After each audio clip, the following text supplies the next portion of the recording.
ओम शांति। 2 युगों तक हम देह अभिमान में आकर गिरते आए, कई बातों में सफल हुए और कई बातों में असफल। संगम युग पर बाबा हमें सदा सफल भव का वरदान देते हैं, जिसके लिए हमें देही अभिमानी रहने का अभ्यास करना है। तो आइए रिवाइज करते हैं आज के 23 नवंबर 2024 के मधुर महावाक्यों को। किस स्मृति में रहने से देह अभिमान नहीं आता? हम गॉडली सर्वेंट हैं। देह अभिमानियों को ड्रामा अनुसार कौन सा दंड मिलता है? ज्ञान को नहीं समझ सकते। इस ज्ञान को सहज कौन समझ सकते हैं? गरीब। हम मनुष्यों को कौन सी बात समझा सकते हैं? भारत ही स्वर्ग था, सहज राजयोग से भारत स्वर्ग बनता है। सहज राजयोग से भारत को क्या प्राप्ति होती है? स्वर्ग के देवी देवताओं की राजाई। सर्विस के ख्याल किसको आते हैं? देही अभिमानी को। बेहद के बाप का वर्षा किसे मिलता है? भारतवासियों को। कैरेक्टर्स बिगड़ने का कारण क्या है? 5 विकार। शिव बाबा हमें क्या समझाते हैं? तुम ही पूज्य और पुजारी बनते हो, बाप को याद करो, स्वदर्शन चक्र फिराओ। किस खुशी व नशे में रहना है? स्वयं भगवान हमें पढ़ा रहे हैं। अभी हम ईश्वरीय परिवार के हैं, हमें भगवान का प्यार मिल रहा है। भगवान के प्यार से हम देवता बनते हैं। संगम युग में क्या होता है? भगवान हमको पढ़ाते, हमें भगवान का प्यार मिलता, हम मनुष्यों के कैरेक्टर्स सुधारते, हमें कारून का खजाना मिलता, हमारी बुद्धि में 84 का चक्र रहता, हम ज्ञान और योग से अपने को समझाते। कुछ बातों के लिए बाबा ने बताया ऐसा नहीं है।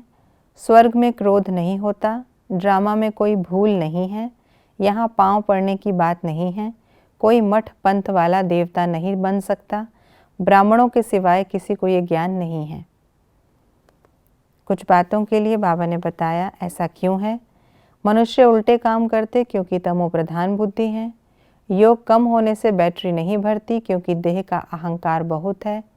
पढ़ाई बहुत मीठी लगती है क्योंकि knowledge is source of income.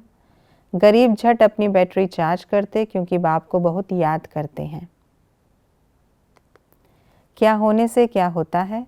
देह अभिमान आने से गिर पड़ते, बाहर जाने से सब कुछ भूल जाता, योग में रहने से देह अभिमान टूट जाता, देही अभिमानी होकर रहने से बैटरी भरती, योग न होने से ज्ञान बाण में जौहर नहीं भरता, गुप्त रह विचार सागर मंथन करने से नशा चढ़ता, देही अभिमानी बनकर सेवा करने से हर कदम में सफलता मिलती, स्वचिंतन में रहकर स्व की चेकिंग करने से अलबेलापन समाप्त होता। आज की मुरली के अनुसार कॉन्ट्रास्ट की बातें इस प्रकार हैं। कलयुग है वेश्यालय, सतयुग है शिवालय। कलयुग में ढेर मनुष्य हैं, सतयुग में थोड़े मनुष्य थे। कल हम रावण राज्य में थे, आज हम बाप के साथ रहे हुए हैं। अब हम ईश्वरीय परिवार के हैं, सतयुग में हम दैवी परिवार के थे। रावण वेश्यालय स्थापन करता, शिव बाबा शिवालय स्थापन करते। रावण का प्यार मिलने से बंदर बनते, बेहद के बाप का प्यार मिलने से देवता बनते। हमें किन बातों की धारणा करनी है?